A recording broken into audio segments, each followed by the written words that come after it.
Este vídeo pretende la aproximación a los elementos curriculares que componen el diseño del currículo de acuerdo a la LOMLOE. Para ello vamos a comenzar describiendo cada uno de los elementos y poco a poco iremos descubriendo sus conexiones. Finalmente acabaremos con un resumen, una panorámica general donde podremos observarlos en su globalidad. Vamos a comenzar por lo que podríamos llamar la piedra angular que orienta toda la propuesta curricular y que es el perfil de salida.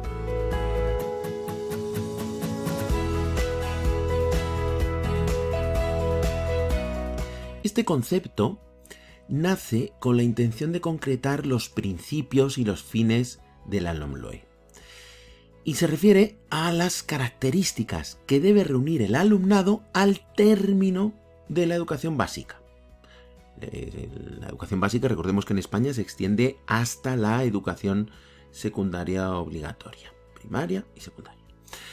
Este perfil de salida se pone de manifiesto a través de las competencias clave que todo alumno deberá haber conseguido adquirir al finalizar la educación básica. Y además se subraya eso de que todo el alumnado, sin excepción. El perfil de salida se convierte, por eso decíamos, en la pieza clave del currículo, porque sobre él se van a ir construyendo las estrategias curriculares, la evaluación e incluso se tomarán todas las decisiones curriculares, como las orientaciones metodológicas. En el punto 4 del artículo 4 de la LOMLOE sobre la enseñanza básica se establecen sus objetivos, los objetivos de la LOMLOE. Ahí podemos encontrar que implica una formación integral en las tres esferas de realización competencial de la persona. ¿Cuáles son estas tres esferas? La primera es la esfera personal. Una esfera personal quiere decir que debe tener en cuenta formar a un individuo en lo emocional y también en lo intelectual. Otra esfera, que es la social y afectiva, orientada tanto al entorno más cercano como al entorno social, ya que este segundo, en estos momentos, más que nunca, requiere una capacidad de adaptación extraordinaria, porque es cada vez más cambiante.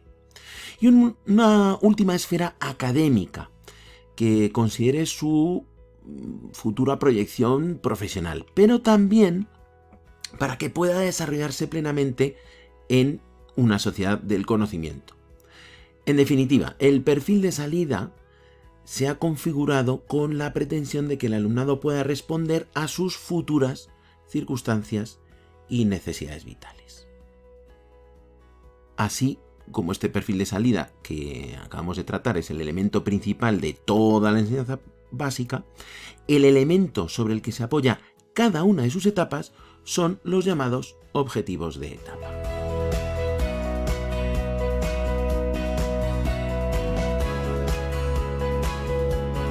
La LOMLOE plantea unos objetivos de etapa que son aquellos logros que debe alcanzar el alumnado al finalizar cada etapa de la educación básica. Eso sí, cada una de las etapas tiene unos objetivos diferentes adecuados a las características psicoevolutivas y en consonancia con el progreso a lo largo del sistema educativo. Estos objetivos se supondrán alcanzados en la medida que se adquieran las competencias clave. Vamos a ver entonces qué son estas competencias clave.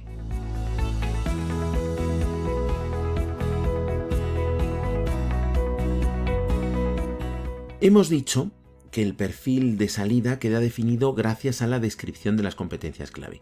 Ya trataremos el término de competencia en otro vídeo. De momento nos interesa saber que las 8 competencias clave son las mismas para todas las etapas y que quedan redactadas de esta manera.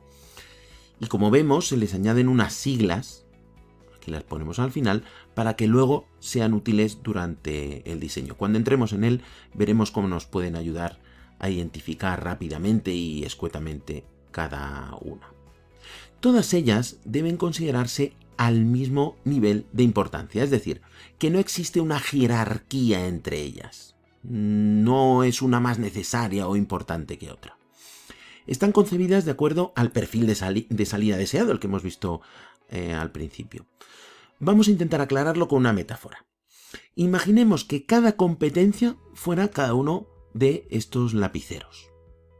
E imaginemos también que todos y cada uno de estos lapiceros de color debiera utilizarse para conseguir pintar, colorear el perfil de salida establecido por la ley.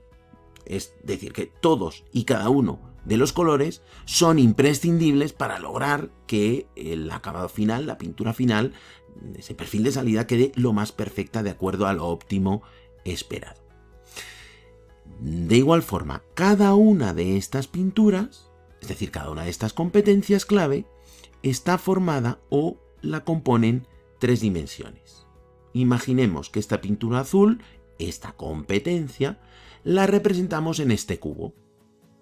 Pues bien, este cubo, esta competencia, lo compone, por un lado, una dimensión cognitiva, que se refiere a los conocimientos. Por otro lado, la compone la dimensión instrumental, y que está referida a las destrezas. Y por último, la dimensión actitudinal, referida, obviamente, a las actitudes. Ahora que tenemos algo más claro qué es el perfil de salida, su relación con las competencias clave y las dimensiones que acabamos de ver de esta, debemos aproximarnos a otro término que es el de descriptor operativo.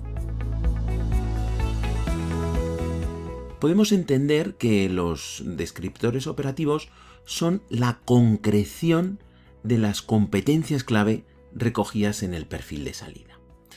Vamos a intentar explicarlo un poco mejor. ¿Recuerdas que cada competencia la representábamos en un cubo porque decíamos que cada competencia estaba formada por 3 dimensiones? Pues esta representación nos puede ayudar a comprender que cada competencia se pone de manifiesto cuando se desempeñan, cuando se ponen en marcha ciertos conocimientos, destrezas y actitudes relacionados con ella. Es decir, que conforman dicha competencia. Pues bien, esos desempeños de conocimientos, destrezas y actitudes se expresan en forma de descriptores operativos. Por este motivo concretan cada competencia. ¿Cómo nos encontraremos los descriptores operativos en la ley? Aparecerá en primer lugar un encabezamiento con el nombre de cada una de las competencias. Vamos a imaginar que es la competencia en comunicación lingüística.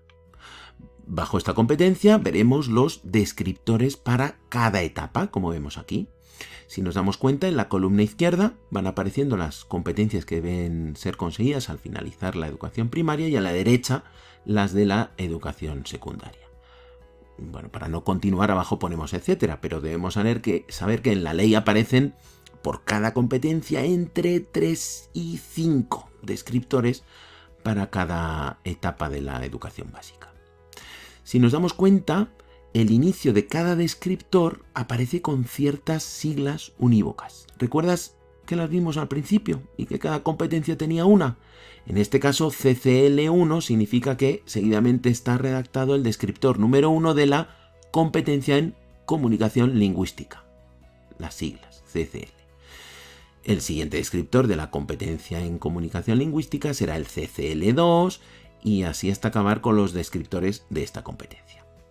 Como anticipamos al principio, cada competencia tiene sus propias siglas, como CD para competencia digital, CPSAA para la competencia personal, social y de aprender a aprender, etc.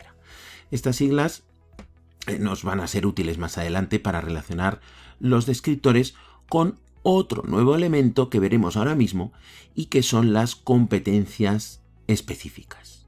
Los descriptores operativos serán la referencia que tendrán estas competencias específicas y que no debemos confundir con las competencias clave, que son las que hemos estado hablando hasta ahora.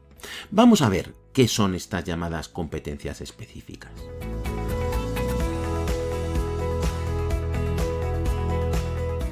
En la ley, textualmente, se nos dice que las competencias específicas son aquellos desempeños que se despliegan en actividades o situaciones de aprendizaje. Es decir, que se trata de aquellos trabajos, cometidos, ejercicios, etc., que el alumnado debe poner en práctica en ciertas actividades o situaciones de aprendizaje cuyo abordaje requiere de los saberes básicos contenidos de cada área o ámbito. Así pues, encontraremos que en la ley se establecen varias competencias específicas por cada área y por cada ciclo. Las competencias específicas conectan, por una parte, el perfil de salida del alumnado mediante sus descriptores y por otra, los saberes básicos de las áreas o ámbitos y los criterios de evaluación. Esto es complejo de comprender sin ejemplos, así que vamos mejor a comenzar con este del área de educación física, de educación primaria, donde la primera competencia específica orienta en muchos sentidos qué actividades deben hacerse, cómo deben hacerse y hasta su frecuencia. Porque dice que debe realizarse actividad física de manera regular. Aquí orienta sobre la frecuencia. Dice que deben ser lúdicas. Por lo tanto, también se detiene en el modo de presentar las actividades. E incluso orienta hacia otros aspectos como la responsabilidad individual y colectiva, etc. Tras citar la competencia específica, si continuáramos leyendo el texto de la ley, aunque aquí no lo reproduzcamos, encontraríamos cómo justifica su pertinencia, la explica en profundidad e incluso se detiene en sus implicaciones reales en el aula. Después de esta justificación y explicaciones, encontraremos la conexión de esta competencia específica con los descriptores operativos. ¿Recuerdas la tabla anterior en la que aparecían las siglas de cada descriptor por cada competencia clave? Pues ahora vemos aquí su utilidad, porque así vemos su relación y podremos encontrarlo muy fácilmente. En este ejemplo se ve claramente la conexión de la competencia específica con el área. Pero vamos ahora a poner otro ejemplo, en el que esta relación que vemos aquí no es tan directa como en este caso del conocimiento del medio natural, social y cultural, donde la primera competencia específica se orienta hacia el uso de los dispositivos y recursos digitales. Después hay varios párrafos que vuelven a justificar la competencia, en ese caso la pertinencia del uso de estas herramientas tecnológicas en el área de conocimiento del medio, finalizando de nuevo con la creación de contenido digital. Así pues, en esta competencia específica del área de conocimiento del medio natural, social y cultural, se tratan aspectos transversales a todas las áreas. También vuelve a especificar con qué descriptores se conecta esta competencia. Y te estarás preguntando, ¿para qué se detalla esta vinculación, esta conexión entre cada competencia y los descriptores operativos? Pues para dejar claro que de la evaluación de cada competencia específica se deduce la adquisición de las competencias clave del perfil de salida que detalla. Vamos, que si en este caso concreto que acabamos de explicar observamos que el alumno utiliza las herramientas digitales tal y como se detalla la competencia específica, se conseguirán las competencias clave que vemos aquí definidas. Y con esto hemos llegado a otro punto clave. ¿Qué podemos utilizar para evaluar esta competencia específica? Pues para ello aparece un elemento distinto que son los criterios de evaluación.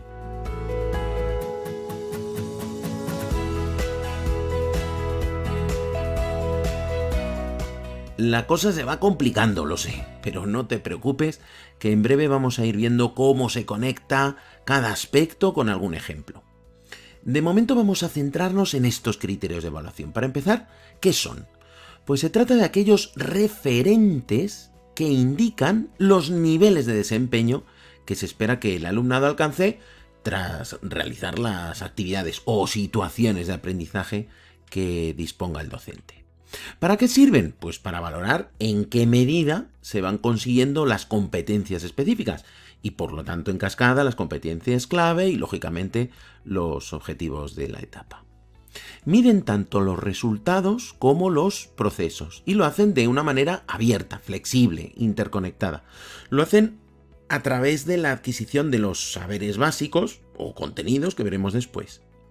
Con un ejemplo lo vamos a comprender mejor, pero antes vamos a descubrir cómo se redactan, porque esto nos va a servir para empezar a reconocerlos y luego también, mucho más importante, comprenderlos. Con la intención de que sean inequívocamente competenciales, deben expresar un proceso y la capacidad que el alumno debe adquirir, y esto redactado en infinitivo, a lo que se le añade el contenido, es decir, lo que el alumno debe aprender. Esto lo redactaríamos en sustantivo. Y finalmente se incluye un contexto o modo de aplicación y uso del contenido y que se expresa en gerundio, con adverbios de modo o con expresiones como a través de. La capacidad es el referente, la intencionalidad última. El contenido es aquello que el alumno aprenderá y lógicamente el docente enseñará para conseguir la capacidad. Y el contexto son los espacios, las situaciones en las que se usa el contenido, donde se aplica, donde se implementa. Pero más allá de cómo se redacta, el gran reto es lograr criterios formulados para cada área o materia, que además de ello estén plenamente ligados al perfil de salida mediante las competencias específicas.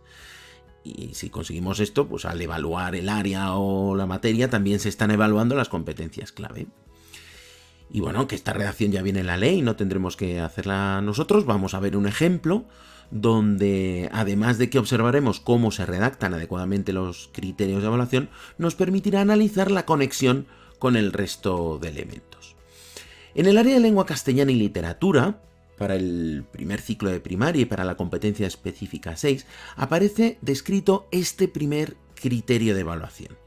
Aquí vemos cómo su redacción cumple estas características que acabamos de ver anteriormente, porque expresa un proceso y capacidades del alumno expresadas en infinitivo, y además de lo que el alumno debe aprender, es decir, el contenido, y también aparece, en último lugar, el contexto y uso del contenido, y además, como vemos, expresado en gerundio.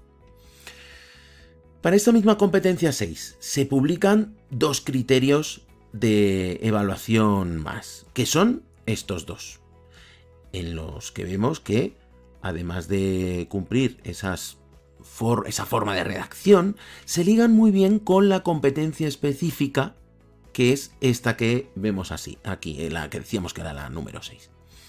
De esta manera observamos cómo se logra ese objetivo de evaluar toda la cadena de elementos, porque además de que se ve que los tres criterios que estamos viendo aquí abajo están estrechamente conectados con esta competencia específica de aquí arriba, en el propio texto publicado se explica con qué competencias específicas del perfil de salida está conectado mediante sus descriptores operativos, que en concreto son estos que aparecen aquí, el CCL3, que se trata del descriptor 3 relacionado con la competencia en comunicación lingüística 3, los descriptores 1, 2, 3 y 4 de la competencia digital, etc.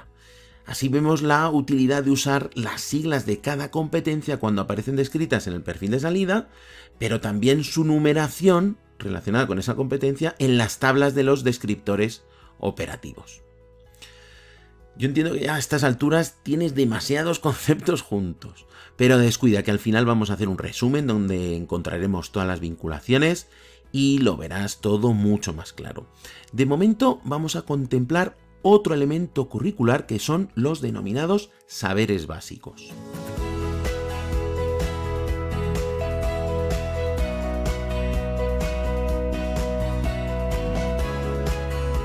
Los saberes básicos son aquellos conocimientos, destrezas y actitudes que conforman los contenidos de un área, como por ejemplo matemáticas o lengua, y que son necesarios aprender para así lograr la adquisición de las competencias específicas.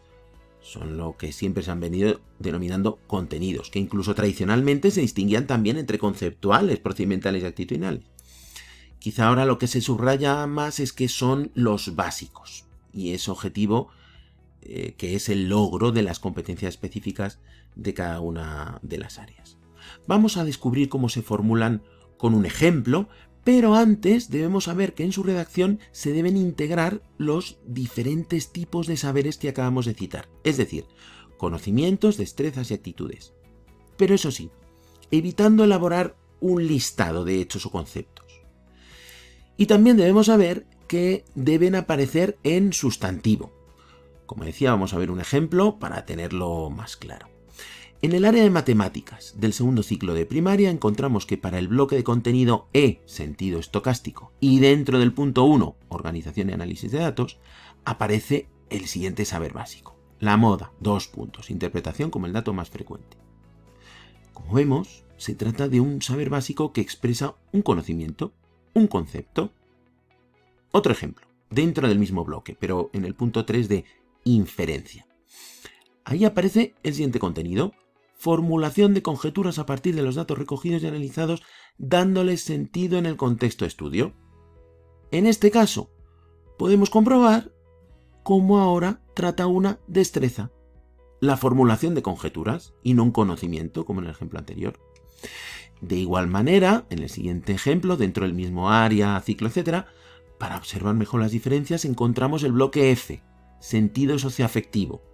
Y en su primer apartado de creencias, actitudes y emociones, aparece redactado este saber básico: gestión emocional, estrategias de identificación y manifestación de las propias emociones ante las matemáticas, iniciativa y tolerancia ante la frustración en el aprendizaje de las matemáticas, que como vemos es claramente de tipo actitudinal.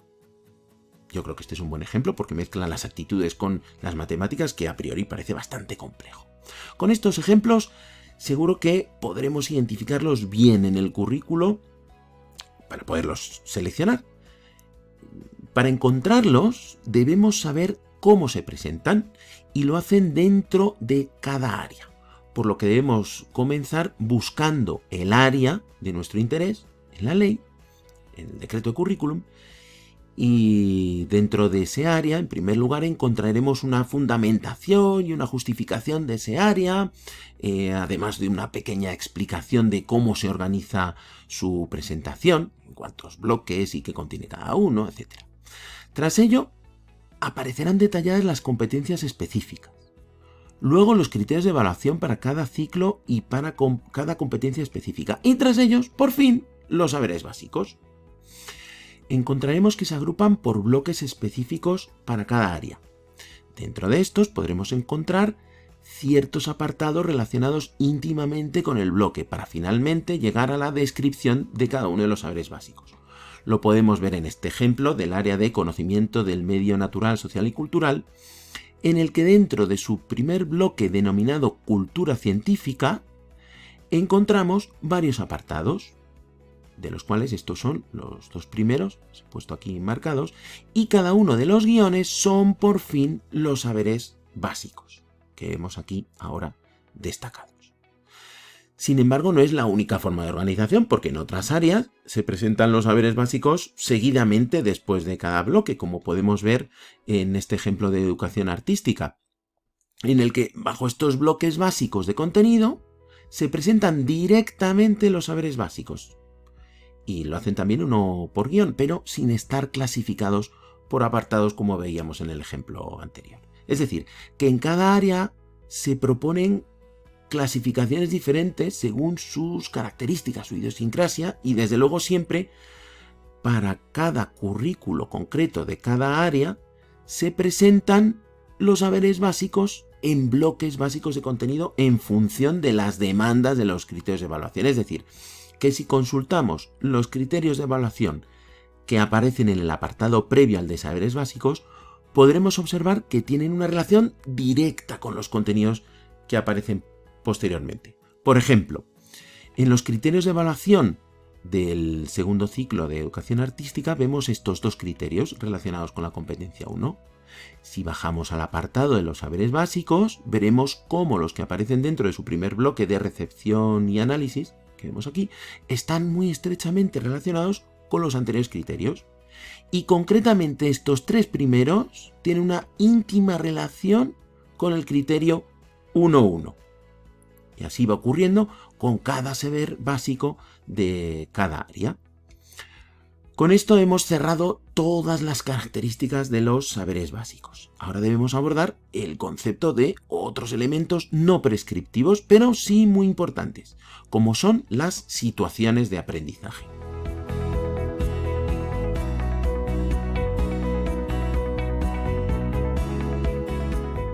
Las situaciones de aprendizaje son aquellos momentos y actividades que conllevan la necesidad de que el alumnado ponga en práctica ciertas actuaciones asociadas a las competencias clave y específicas. Es decir, que el docente deberá proponer situaciones que contribuyan a la adquisición y desarrollo de las competencias. Las situaciones de aprendizaje deben proponer tareas y actividades significativas y relevantes. Para ello, ¿qué deben hacer? Pues buscar resolver problemas de manera creativa y cooperativa. Además, la ley expone explícitamente que deben hacerlo reforzando la autoestima, la autonomía, la reflexión, la responsabilidad. Por tanto, nos estamos acercando a unos estilos metodológicos que deben partir de las experiencias propias del alumnado. El docente debe proponer espacios, debe proponer momentos, casos, representaciones, debe proponer proyectos, escenarios, circunstancias, ambientes, condiciones que sean propicios para el aprendizaje y no tanto exponer de manera magistral lo que deben aprender, el objeto de aprendizaje. Por otra parte, se busca que las situaciones de aprendizaje partan de sus centros de interés y además, con la intención de que sean efectivas, que también estén contextualizadas, cercanas a las experiencias del alumno y su forma de entender la realidad. Otra característica que deben buscar las situaciones de aprendizaje es que deben estar compuestas por tareas de creciente complejidad, de manera que, además de adaptarse a su nivel psicoevolutivo, su resolución implique la adquisición de nuevos aprendizajes. Estas tareas deben encontrar la manera de conectar entre sí todo lo que van aprendiendo y también aplicar dichos aprendizajes a su vida cotidiana. A la hora de proponer las situaciones del aprendizaje, no debemos olvidar contemplar los principios del DUA, del diseño universal para el aprendizaje, para que se contemple la diversidad del alumnado, pero no únicamente de forma que suponga la inclusión en el aula, sino también incluso que se adapte a los diferentes ritmos de aprendizaje. Este planteamiento de las situaciones de aprendizaje permite aprender a aprender, de manera que se preparará al alumno para su aprendizaje futuro. Todas estas características de las situaciones de aprendizaje que vemos aquí deben establecerse en ciertas condiciones. La primera es que deben proponerse diversos tipos de agrupamientos. Grupo grande, pequeños grupos, por parejas e incluso individualmente. De forma que el alumnado pueda asumir diferentes tipos de responsabilidades y aprenda a actuar de manera cooperativa para alcanzar los retos que se le planteen. También debe intentar que el alumno utilice diversas formas de producción e interacción oral mediante diversos soportes, mediante diversos formatos, tanto analógicos como digitales. Por último, las situaciones de aprendizaje deben contemplar cuestiones relacionadas con el interés común, la sostenibilidad, la convivencia democrática, para que en un futuro pueda responder eficazmente a los retos venideros. Como vemos, las situaciones de aprendizaje y sus peculiaridades se alinean claramente con las características propias de las metodologías activas, porque cualquier metodología activa responde perfectamente a todo lo que requieren estas situaciones de aprendizaje que acabamos de explicar. Así que vamos a hablar más concretamente de este elemento curricular de la metodología y también de la evaluación, porque se trata de dos elementos curriculares no prescriptivos, pero que ambos resultan trascendentales a la hora de realizar un diseño didáctico.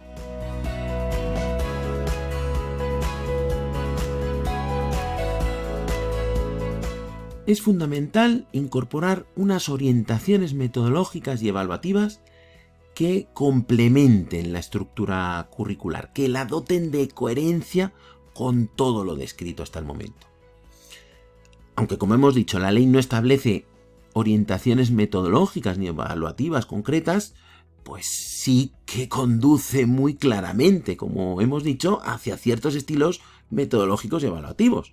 Las orientaciones curriculares de esta ley, basada en competencias y para cuya consecución se requieren de unas situaciones de aprendizaje como las que hemos descrito, no casan en absoluto con métodos expositivos como la lección magistral.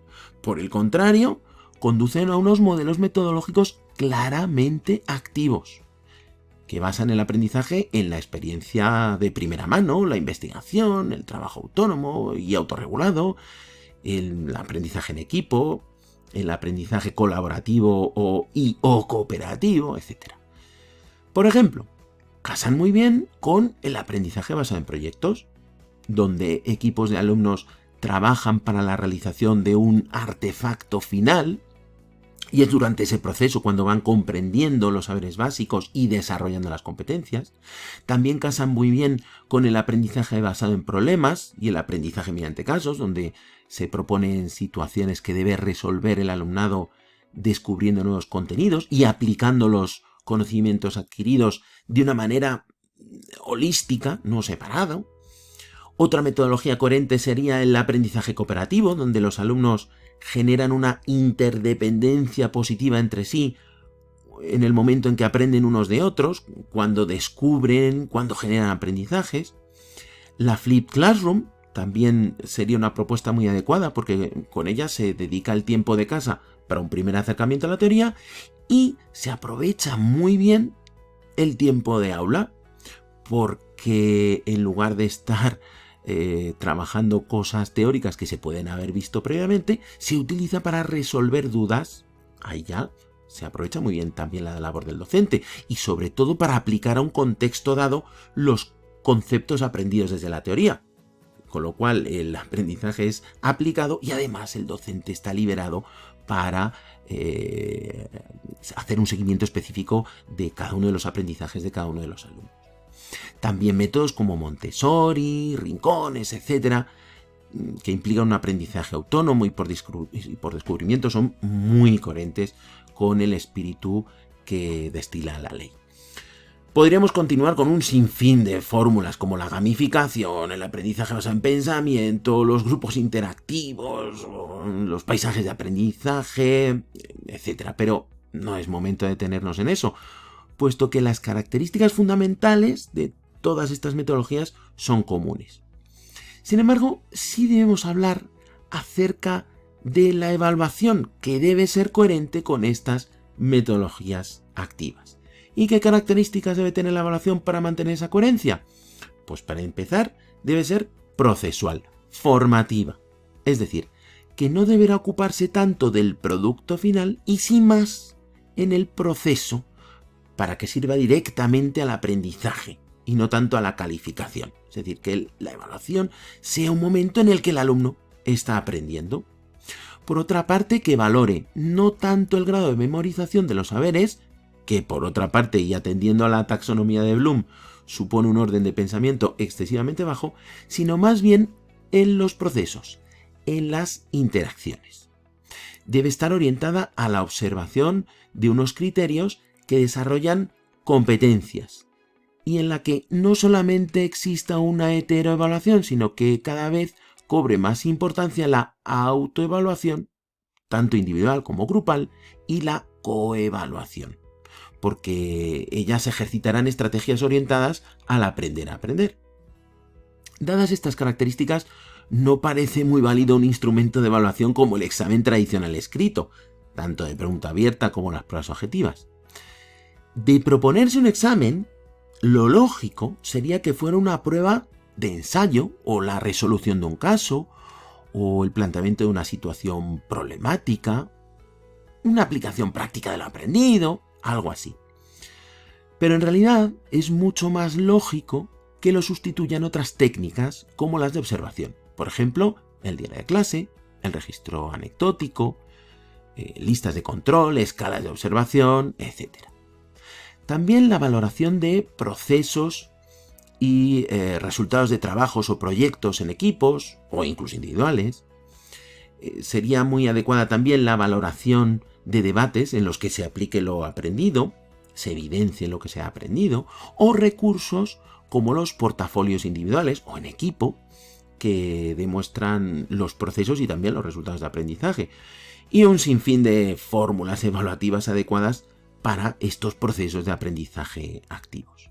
Y para cuando necesitemos por alguna necesidad burocrática la devolución de una calificación, siempre podríamos aprovechar la oportunidad de aplicar rúbricas de evaluación, que además de servirnos para cuantificar nuestra evaluación, nos facilitarán objetivizarla y sobre todo, y esto es muy útil, orientarán al alumno en su proceso de aprendizaje. En definitiva, la evaluación deberá realizarse de manera coherente con la metodología seleccionada. Ahora que ya hemos recorrido los elementos curriculares, parece un buen momento para resumir esquemáticamente el conjunto de todos ellos y sus relaciones. Así que para acabar, vamos a ver si podemos plasmar aquí una visión global.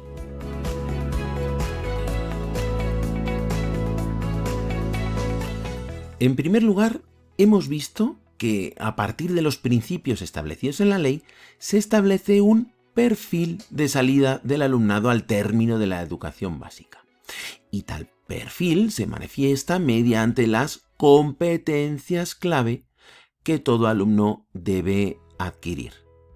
Cada una de estas competencias clave se especifica, se concreta en unos descriptores operativos. Suelen ser entre 3 y 5 descriptores por cada competencia y su función es la de conexión entre las anteriores competencias clave y las competencias específicas, que son mucho más cercanas a la práctica docente, puesto que se trata de los desempeños que se dan cita en las situaciones de aprendizaje propuestas en el aula. Cada competencia específica estará conectada con algunos descriptores de distintas competencias clave, no todos, porque recordemos que, por ejemplo, una competencia específica se conectaba a la vez con los descriptores CCL2, STEM 4, CD1, CD2, etc. Finalmente aparecen los denominados criterios de evaluación, que son los referentes que indican el grado de desempeño que se espera que el alumno alcance tras una situación de aprendizaje, y sirven para valorar en qué medida se van consiguiendo las competencias específicas y, por tanto, en cascada, las competencias clave, los objetivos de etapa. Conectados con estos criterios de evaluación y con las competencias específicas están los saberes básicos, que son aquellos conocimientos, destrezas y actitudes que conforman los contenidos de cada área, es decir, lo que el alumno debe aprender en determinadas situaciones de aprendizaje.